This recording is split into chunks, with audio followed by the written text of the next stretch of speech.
أشهد أن لا إله إلا الله وحده لا شريك له وأشهد أن محمدًا عبده ورسوله أما بعد فأعوذ بالله السميع العليم من الشيطان الرجيم بسم الله الرحمن الرحيم وَإِذَا سَأَلَكَ عِبَادِي أَنِّي فَإِنِّي قَرِيب، اور جب میرے بندے تجھ سے میرے متعلق سوال کریں تو یقیناً میں قریب ہوں۔ سامعین کرام، میری آج کی تقریر کا عنوان ہے قرب الہی کے ذرائع۔ 4 الفاظ پر مشتمل یہ مضمون علم و معرفت کا ایک بحر بے کراں ہے۔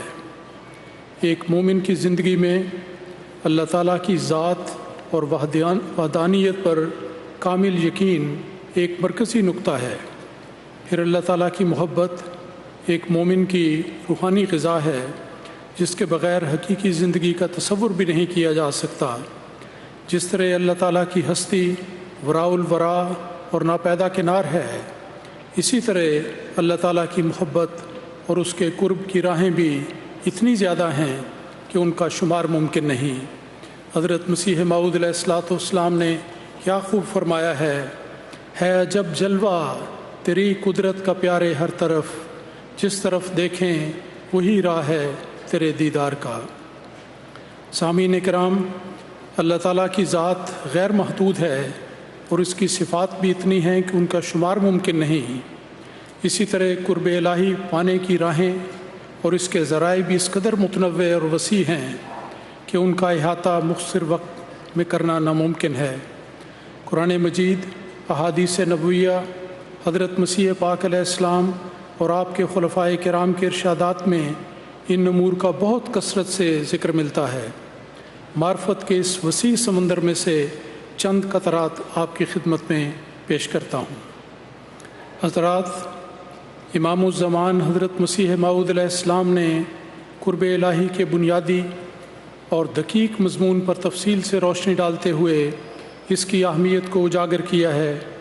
برکت کے طور پر چند پرمعارف ارشادات پیش کرتا ہوں، توجہ سے سماعت فرمائیں۔ آپ فرماتے ہیں، خدا تعالیٰ دھوکہ کھانے والا نہیں، وہ انہی کو اپنا خاص مقرب بناتا ہے جو مچھلیوں کی طرح اس کی محبت کے دریا میں ہمیشہ فطرتاً تیرنے والے ہیں اور اسی کے ہو رہتے ہیں اور اسی کی اطاعت میں فنا ہو جاتے ہیں۔ پھر آپ فرماتے ہیں، تمام راحت انسان کی خدا تعالیٰ کے قرب اور محبت میں ہے۔ پھر فرماتے ہیں کہ بڑی بات جو دعا سے حاصل ہوتی ہے وہ قرب الہی ہے۔ پھر فرمایا کہ نصرت اور تائید خدا تعالیٰ کے مقرب کا بہت بڑا نشان ہے۔ اور پھر آپ فرماتے ہیں کہ انسان کی عزت اسی میں ہے اور یہی سب سے بڑی دولت اور نعمت ہے کہ اللہ تعالیٰ کا قرب حاصل ہو۔ قرب الہی کیا ہے؟ یہ حقیقی اور لازوال زندگی کا نام ہے۔ حضرت مسیح پاک علیہ السلام نے کیا خوب فرمایا، زندہ وہی ہیں جو کہ خدا کے قریب ہیں، مقبول بن کے اس کے عزیز و حبیب ہیں۔ حضرات، قرب الہی کے لحاظ سے ہمارے اس دور آخرین میں سیدنا حضرت اقدس مسیح موعود علیہ السلام کو اللہ تعالیٰ نے جو عالی مرتبہ اور مقام عطا فرمایا وہ لا ریب فقید المثال اور بے نظیر ہے۔ آپ فرماتے ہیں کہ یہ مقام قرب الہی آپ کو حضرت خاتم النبیین محمد مصطفیٰ صلی اللہ علیہ وسلم کی پیروی اور آپ صلی اللہ علیہ وسلم سے محبت کرنے کی وجہ سے نصیب ہوا۔ آپ ابتدائی زمانے کے کشف کا ذکر کرتے ہوئے فرماتے ہیں کہ خواب میں دیکھا کہ لوگ ایک محیی کو تلاش کرتے پھرتے ہیں، اور ایک شخص اس عاجز کے سامنے آیا اور اشارے سے اس نے کہا کہ ھذا رجل یحب رسول اللہ، یعنی یہ وہ آدمی ہے جو رسول اللہ سے محبت رکھتا ہے۔ پھر آپ تعریف فرماتے ہیں کہ اس قول سے یہ مطلب تھا کہ شرط اعظم اس عہدے کی محبت رسول ہے، سو وہ اس شخص میں متحقق ہے۔ جو اعلیٰ مقام اور مرتبہ قرب الہی کا اللہ تعالیٰ نے آپ کو عطا فرمایا، آپ کی ساری زندگی اس پر شاہد ناطق ہے۔ قرب الہی کی اس کیفیت کا بیان کرتے ہوئے ایک بہت ہی پرمعرف بات ہے جو آپ نے بیان فرمائی۔ آپ اللہ تعالیٰ سے مخاطب ہو کر فرماتے ہیں کہ دنیا کہتی ہے تو کافر ہے، مگر کیا تجھ سے پیارا مجھے کوئی اور مل سکتا ہے؟ اگر ہو تو اس کی خاطر تجھے چھوڑ دوں، لیکن میں تو دیکھتا ہوں کہ جب لوگ دنیا سے غافل ہو جاتے ہیں، جب میرے دوستوں اور دشمنوں کو علم تک نہیں ہوتا کہ میں کس حال میں ہوں، اس وقت تو مجھے جگاتا ہے اور محبت اور پیار سے فرماتا ہے کہ غم نہ کھا، میں تیرے ساتھ ہوں۔ اور پھر اے میرے مولا، یہ کس طرح ممکن ہے کہ اس احسان کے ہوتے ہوئے پھر میں تجھ کو چھوڑ دوں؟ ہرگز نہیں، ہرگز نہیں۔ یہ کیا ہی اعلیٰ مقام قرب ہے جو آپ کو محبت رسول صلی اللہ علیہ وسلم کے نتیجے میں عطا ہوا۔ اے آزمانے والے، یہ نسخہ بھی آزما۔ سامعین کرام، قرب الہی کی معراج رسول پاک صلی اللہ علیہ وسلم کی زندگی میں نظر آتی ہے۔ غزوہ بدر میں آپ نے دشمنوں کی طرف مٹھی بھر کنکر پھینکے تو اللہ تعالیٰ نے آپ کے اس فعل کو اپنی طرف منسوب کرتے ہوئے فرمایا، ما رمیت اذ رمیت ولکن اللہ رما۔ پھر بیت رضوان کے موقع پر جب آپ صلی اللہ علیہ وسلم نے اپنا ہاتھ صحابہ کے ہاتھوں پر رکھا تو اللہ تعالیٰ نے اس فعل کو بھی اپنا فعل قرار دیتے ہوئے فرمایا، ید اللہ فوق ایدیہم۔ اللہ تعالیٰ کی محبت اور اس کا قرب پانے کا قطعی اور یقینی ذریعہ یہ ہے کہ اس مقدس وجود کی اتباع کی جائے جس نے اعلیٰ ترین مقام قرب پایا اور جس نے سب سے زیادہ خدا تعالیٰ سے محبت کی۔ خدا تعالیٰ نے اس وجود باجود کو ساری دنیا کے لیے اسوہ حسنہ اور قابل تقلید نمونہ قرار دیا، اور پھر کس پیار اور محبت سے فرمایا کہ اے میرے حبیب، تو ساری دنیا کے عاشقان زار جو قرب الہی کے خواہاں ہیں ان کے لیے یہ اعلان کر دے، ان کنتم تحبون اللہ فاتبعونی یحببکم اللہ، کہ اگر تم واقعی خدا تعالیٰ سے محبت کرنے کا دعویٰ کرتے ہو تو اس دعوے کو اس طرح ثابت کرو کہ تم میری پیروی کرو اور ان راہوں پر چلو جن پر چل کر میں نے یہ دولت پائی، اور خدا تعالیٰ کے حکم سے میں تمہیں یقین دلاتا ہوں کہ میرا پیارا خدا تم سے محبت کرنے لگ جائے گا، اور میری اطاعت کی راہوں پر چلنے کی برکت سے تم بھی قرب الہی کی برکتوں سے مالا مال ہو جاؤ گے۔ اطاعت کے پیکر صحابہ کرام نے اطاعت رسول کے اسی دروازے سے گزر کر روحانیت کے بلند درجات پائے، اور قرب الہی کی ایسی دولت ان کو نصیب ہوئی کہ خدائے ذوالجلال نے جیتے جی ان کو یہ خوشخبری سنا دی کہ رضی اللہ عنہم ورضوا عنہ، کہ خدا ان سے راضی اور وہ خدا تعالیٰ سے راضی ہو گئے۔ سامعین کرام، قرب الہی اور خدا تعالیٰ کی محبت حاصل کرنے کے لیے سب سے مقدم عرفان الہی ہے۔ کسی چیز کا عرفان دو طرح سے حاصل ہوتا ہے، اس چیز کے حسن اور احسان کے صحیح ادراک سے، اور یہ وہ نعمت ہے جس کے حاصل کرنے کے لیے صفات باری تعالیٰ کا ورد کرنا اور اپنے لمحات ذکر الہی سے معمور رکھنا لازم ہے۔ اللہ تعالیٰ فرماتا ہے، اللہ تعالیٰ کا حکم ہے، فاذکرونی اذکرکم، کہ اے قرب الہی کے طالبو تم میرا ذکر کرتے رہا کرو، اس کا نتیجہ یہ ہوگا کہ میں بھی تمہیں یاد کرنے لگ جاؤں گا اور اپنے قرب کی نعمت سے تمہارے دامن بھر دوں گا۔ ذکر الہی قرب الہی کا ایک یقینی ذریعہ ہے۔ قرآن مجید میں اللہ تعالیٰ نے مومنوں کا ذکر کرتے ہوئے فرمایا، یذکرون اللہ قیاما وقعودا وعلی جنوبہم، کہ حقیقی مومن اور خدا کا قرب پانے والے وہ لوگ ہیں جو ہر حالت میں، خواہ وہ کھڑے ہوں یا بیٹھے ہوں یا لیٹے ہوں، ہر حال میں اللہ تعالیٰ کا ذکر کرتے رہتے ہیں۔ ایک دوسری جگہ اللہ تعالیٰ نے ذکر کی تاکید کرتے ہوئے فرمایا کہ یا ایھا الذین آمنوا لا تلھکم اموالکم ولا اولادکم عن ذکر اللہ، کہ اے مومنو یاد رکھو کہ کبھی بھی تمہارے اعمال یا اولادیں تمہیں اللہ تعالیٰ کے ذکر سے غافل نہ کریں، کیونکہ ذکر الہی سے غفلت سراسر گھاٹے کا سودا ہے اور ایسا شخص قرب الہی کی نعمت سے محروم ہو جاتا ہے۔ ذکر الہی کی اہمیت اور ضرورت کا ذکر کرتے ہوئے حضرت مسلم موعود رضی اللہ تعالیٰ عنہ نے کیا خوب فرمایا ہے، عادت ذکر بھی ڈالو کہ یہ ممکن ہی نہیں، دل میں ہو عشق صنم لب پہ مگر نام نہ ہو۔ سامعین کرام، یاد رکھنا چاہیے کہ قرب الہی پانے کے لیے مسلسل مجاہدے اور محنت کی ضرورت ہے۔ حق یہ ہے کہ خدا کو پانا خدا تعالیٰ کی مدد کے بغیر ممکن نہیں۔ قرب کی راہیں لامحدود ہیں، جب تک خدا تعالیٰ خود انسان کا ہاتھ نہ پکڑ لے منزل کا حصول ممکن نہیں۔ حضرت مسیح موعود علیہ الصلوۃ والسلام نے اس کا ذریعہ دعا بیان فرمایا ہے، اور آپ فرماتے ہیں یہی تدبیر ہے پیارو کہ مانگو اس سے قربت کو، اسی کے ہاتھ کو ڈھونڈو جلاؤ سب کمندوں کو۔ حضرات، قرب الہی پانے کے لیے آزمودہ نسخوں میں سے ایک قطعی ذریعہ قرآن مجید ہے۔ یہ مقدس کتاب جو اول تا آخر اللہ تعالیٰ کے مقدس کلام پر مشتمل ہے، ایسی پاک تاثیرات اپنے اندر رکھتی ہے کہ سالک کو اللہ تعالیٰ کے دربار میں لے جاتی ہے، اور جو کوئی بھی اس کتاب ہدایت سے فیض حاصل کرتا ہے وہ قرب الہی کی دولت سے مالا مال ہو جاتا ہے۔ قرآن مجید کے فیض کا دریا جاری و ساری ہے، اور آج بھی قرب الہی کا ایک اولین اور مجرب ذریعہ ہے۔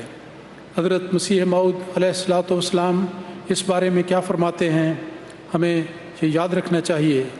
آپ نے فرمایا کہ لاکھوں مقدسوں کا یہ تجربہ ہے کہ قرآن شریف کی اتباع سے ایک عجیب پیوند مولا کریم سے ہو جاتا ہے، اور ایک لذیذ محبت الہی جو لذت وصال سے پرورش یاب ہے ان کے دلوں میں رکھی جاتی ہے۔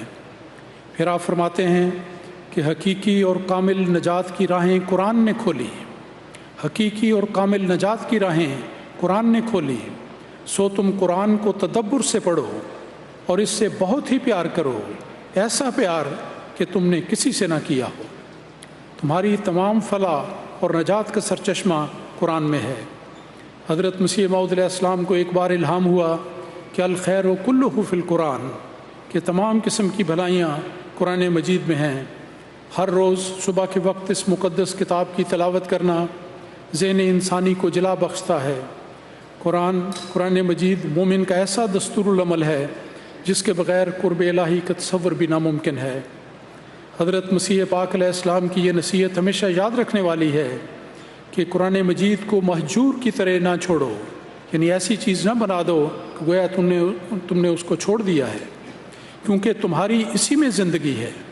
جو لوگ قرآن کو عزت دیں گے وہ آسمان پر عزت پائیں گے۔ کیا عظیم وعدہ ہے جو اللہ تعالیٰ نے مسیح موعود علیہ السلام کے ذریعے ساری جماعت کو دیا۔ اللہ تعالیٰ کی محبت اور اس کے قرب کا ایک بہت اہم اور بنیادی ذریعہ محبت الہی کے حصول کی دعا کرنا ہے، جو ساری کامیابیوں کی جڑ ہے۔ باقی ذرائع کی کامیابی کا انحصار بھی اسی دعا پر ہے۔ بس مومن کا فرض ہے کہ وہ دعا کا وہ انداز اختیار کرے جو ہمارے پیارے آقا حضرت محمد صلی اللہ علیہ وسلم، حبیب خدا صلی اللہ علیہ وسلم کا انداز تھا۔ اور حدیثوں سے ثابت ہے کہ ہمارے آقا و مولا محمد عربی صلی اللہ علیہ وسلم اس طرح پر دعا کیا کرتے تھے۔ ایک نمونہ پیش کرتا ہوں۔ آپ اس طرح دعا فرماتے تھے کہ اللہم ارزقنی حبک، یعنی اے میرے اللہ مجھے اپنی محبت عطا فرما، وحب من احبک، اور اے خدا جو تجھ سے محبت کرتے ہیں میرے دل میں ان کی محبت بھی ڈال دے، وحب ما یقربنی الیک، اور ان کاموں کی اور ان اعلیٰ درجے کے اخلاق کی اور ان قربانیوں کی اور ان نیکیوں کی بھی میرے دل میں محبت ڈال دے جن سے تیری محبت پیدا ہوتی ہے۔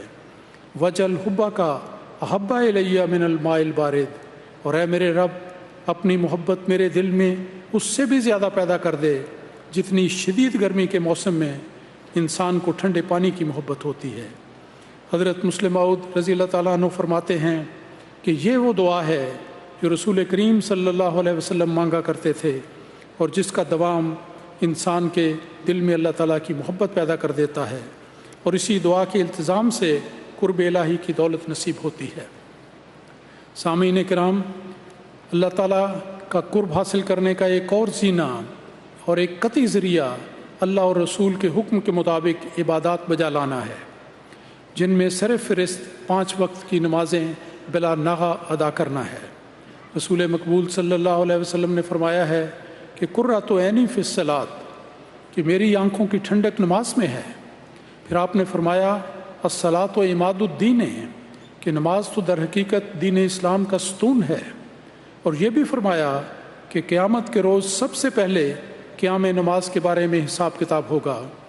حضرت مسیح پاک علیہ الصلوۃ والسلام نے بھی اس کی تاکید کرتے ہوئے فرمایا ہے کہ جو شخص پنجگانہ نماز کا التزام نہیں کرتا وہ میری جماعت میں سے نہیں ہے۔ نماز اور قرب الہی کے تعلق میں آپ نے فرمایا کہ صلاۃ ایسی چیز ہے کہ اس سے بڑھ کر اللہ تعالیٰ کے قرب کا کوئی ذریعہ نہیں۔ یہ فکرہ سننے والا ہے کہ صلاۃ ایسی چیز ہے کہ اس سے بڑھ کر اللہ تعالیٰ کے قرب کا کوئی ذریعہ نہیں، یہ قرب کی کنجی ہے، چابی ہے۔ پھر آپ فرماتے ہیں انسان کبھی خدا تعالیٰ کا قرب حاصل نہیں کرتا جب تک اقامۃ الصلاۃ نہ کرے۔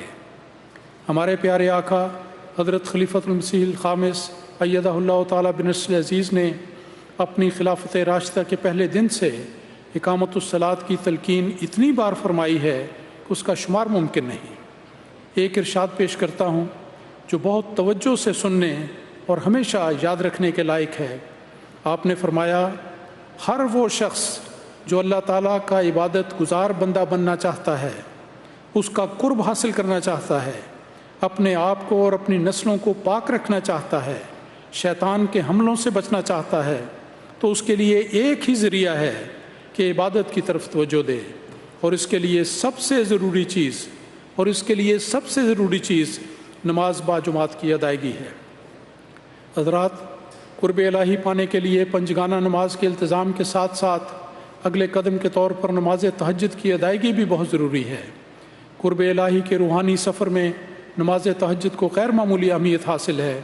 قرآن مجید میں اللہ تعالیٰ نے فرمایا کہ اے مومنو، تم رات کے ایک حصے میں نماز تہجد بھی ادا کیا کرو، قریب ہے کہ تمہارا رب تمہیں مقام محمود پر فائز کر دے۔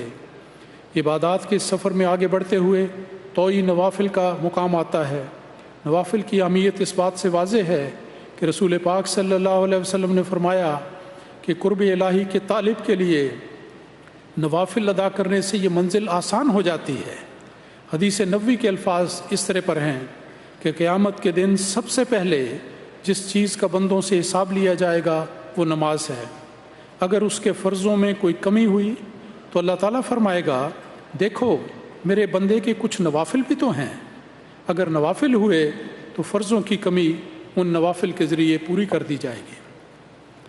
قرب الہی پانے کے ذرائع کا ذکر جاری ہے۔ میں یہ عرض کرتا ہوں کہ حضرت مسیح موعود علیہ الصلوۃ والسلام نے جو 10 شرائط بیعت مقرر فرمائی ہیں، جس کا اعادہ ہر تجدید بیعت کے موقع پر کیا جاتا ہے، وہ در حقیقت قرب الہی کے 10 زینے ہیں۔ حضرت امیر المومنین خلیفۃ المسیح الخامس ایدہ اللہ تعالیٰ بنصر عزیز نے خلافت خامسہ کے آغاز میں ہی ان 10 شرائط بیعت کے حوالے سے خطبات جمعہ کا ایک سلسلہ شروع فرمایا جو کتابی صورت میں شائع شدہ ہے۔ یہ خطبات ایک احمدی مومن کے لیے جو قرب الہی کا طلبگار ہو ایک مستقل لاہ عمل کی حیثیت رکھتے ہیں۔ یہ ایمان افروز کتاب قرب الہی کے طریق بتانے والی، غافل انسان کو بیدار کرنے والی، اور ایک احمدی کو سچا اور باعمل مسلمان بنانے والی، اور قرب الہی کی منزلوں کو آسان کرنے والی کتاب ہے۔ 10 شرائط بیعت کی یاد دہانی کے لیے ایک لاجواب کتاب ہے جسے ہمیشہ زیر مطالعہ رکھنا چاہیے۔ سامعین کرام، حضرت مسیح موعود علیہ الصلوۃ والسلام کی تحریر کردہ کتب کا مطالعہ بھی قرب الہی کے حصول کا ایک قطعی اور یقینی ذریعہ ہے۔ حضرت مسلم موعود رضی اللہ تعالیٰ عنہ نے یہ نقطہ معرفت اپنی کتاب میں بیان فرمایا کہ جو کتابیں ایک ایسے شخص نے لکھی ہوں جس پر فرشتے نازل ہوتے تھے، ان کتابوں کے پڑھنے والوں پر بھی ملائکہ نازل ہوتے ہیں، اور اس طرح وہ قرب الہی کا شیریں پھل پاتے ہیں۔ قرب الہی کا ایک اور ذریعہ ان مقدس مقامات کی زیارت کرنا ہے جو خدا تعالیٰ کے مقرب بندوں کا مسکن رہے ہیں۔ اس لحاظ سے مکہ مکرمہ